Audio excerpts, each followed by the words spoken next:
ना हमारी पार्टी इस विचार को सही मानती है।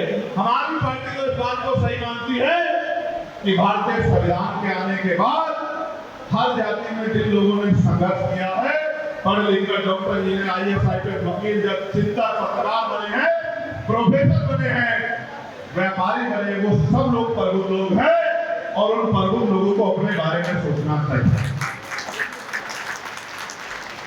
सामान्य साथियों, सोचना चाहिए कि राजतंत्र में तो राज बदलने के लिए तलवारें चलती थी, भाले चलते थे, बंदूक चलती थी, लाठियां चलती थी, गोलियां चलती थी, तोप चलती थी, हजारों लोग बलिदान हो जाते, तब जाके राजकाज बदलता था। क्या बदलता था? क्या बदलता था? जोर से बताओ। राजकाज बदलता था जब राजतंत्र था। हजारों लोगों की जान जाती थी, हजारों सैनिक चले जाते थे, बहुत सारी बहनें बेवा हो जाती थी, बहुत सारे बच्चे यतीम हो जाते थे, तब राजकाज बदलते थे। लेकिन भारतीय लोकतंत्र में तो आपकी उंगली में इतनी ताकत दी है डॉक्टर बाबा साहब अम्बेडकर ने, जिसको चाहे कुर्सी पर बिठा दो और जिसको चाहे उसको जमीन पर पटक दो। आज जनता ने आज लोकतंत्र की ताकत आपके हाथ में दे दी। सामान्य साथियों, इसका उदाहरण मैं और कहीं नहीं जाता, इसका उदाहरण मैं खड़ा हूं। आप मुरादाबाद के मंडल के लोगों ने मुझे सड़कों पे आंदोलन करते हुए देखा।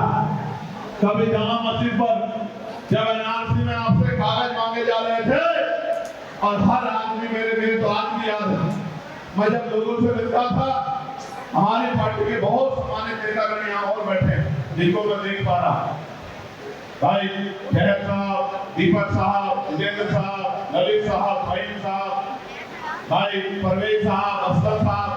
उत्तर प्रदेश के 16 मंडलों में हम लोग सम्मेलन कर चुके हैं। ये 17वां सम्मेलन है और इसके बाद 18वां सम्मेलन वो इलाहाबाद में होगा, जहां हमारा हाई कोर्ट है, जहां न्याय का मंदिर कहा जाता है। ये 18वां सम्मेलन जब खत्म होगा, उसके बाद पार्टी अन्य कार्यक्रम के फैसले लेगी। मैं बात आपको बता देना चाहता हूं कि ये प्रभुजन सम्मेलन एक शुरुआत है उस क्रांति की, जो क्रांति देश में बहुत दिन पहले से जोर मार रही है और समय समय में उसको सींचने का काम हमारे महान पुरुषों ने और नेतृत्वकर्ताओं ने किया। सामान्य साथियों, इस देश में गैर बराबरी है, जाति के नाम पे, धर्म के नाम पे, आर्थिक आधार पे, और वो गैर बराबरी की खाई आजादी के बाद, आजादी के परवाने ये सोचते थे कि वो खाई खत्म हो जाएगी, लेकिन हाल ये है कि वो खाई खत्म नहीं हो रही है, वो खाई और मजबूत होने का काम इस देश में हो रहा है।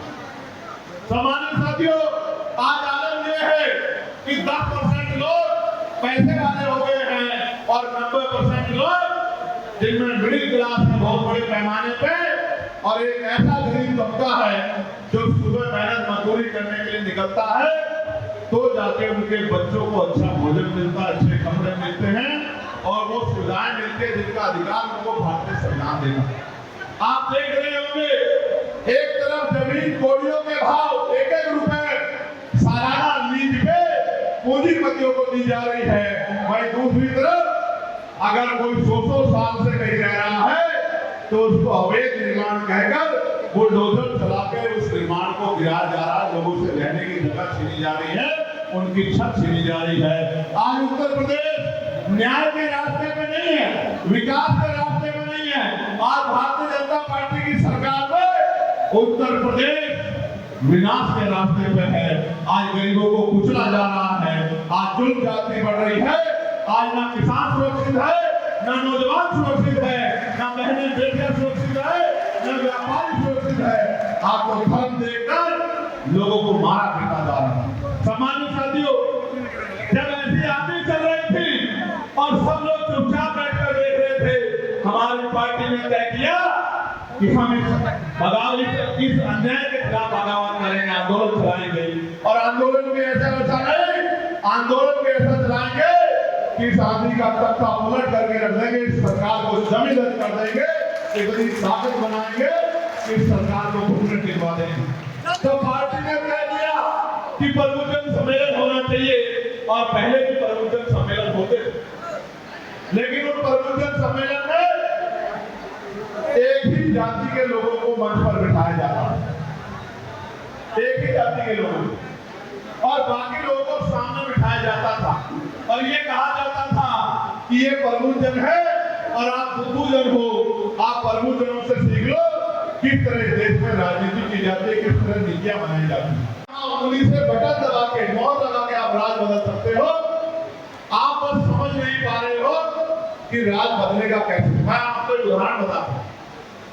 2022 का चुनाव था और आपने एडी चोटी लगाकर एक गठबंधन को वोट देने का काम किया और जितना वोट दे सकते क्या गवाह है कि 95% वोट एक गठबंधन को आपने देने का काम किया, पूरा वोट आपने उनको दिया।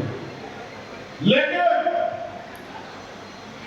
वो गठबंधन 125 सीट प्राप्त नहीं कर पाया। आप इस बात को भी भली भांति जानते हैं, मैं गलत तो नहीं कह रहा हूं। अगर आप ये बात समझते तो ये भी समझो कि 1 और 1 2 होते हैं और 2 और 2 4 होते हैं। और मैं जो बात अब आपसे कह रहा हूं, अगर आप कमजोर छिटे पिटे लूटे गिरे लोग जो सताए जा रहे हैं एकजुट हो जाओ तो वो दिन दूर नहीं कि लखनऊ की कुर्सी आपसे दूर होगी। मेरी बात को आप याद रखें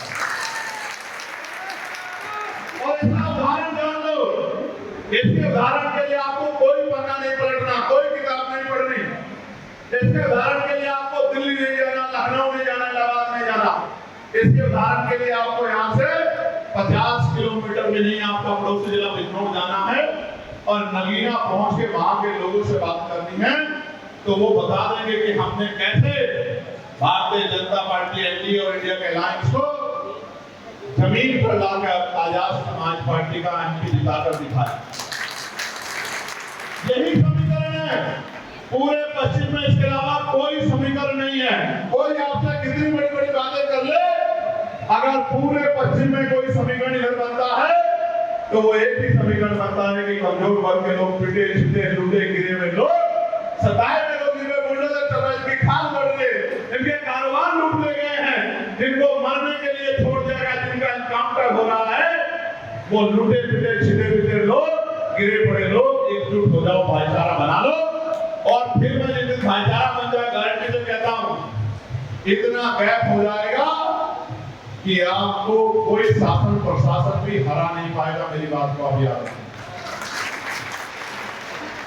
तो सम्मानित साथियों, इसलिए जगाने के लिए आपका सोया हुआ जो है, आपकी ताकत को जगाने के लिए और जो आपके अंदर ये भय पैदा हो गया है कि जो आज सत्ता में वो कभी हट नहीं सकते, आपको ये सच्चाई बताने के लिए कि कोई परमानेंट नहीं है।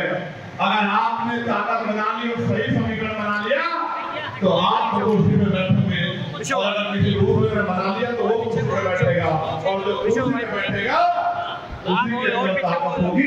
बाकी उसको ताकतवर के हिसाब से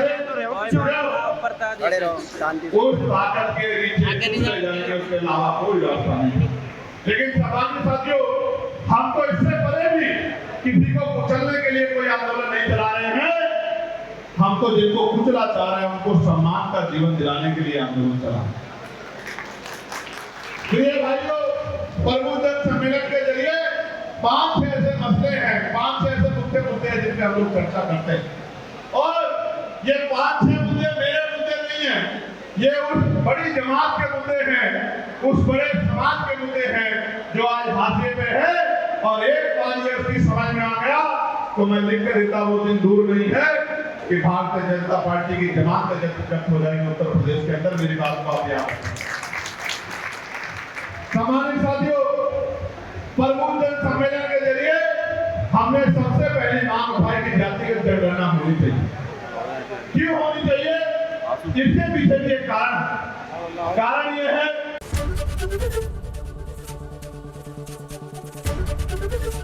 एबीपी गंगा, खबर आपकी, जुबान आपकी।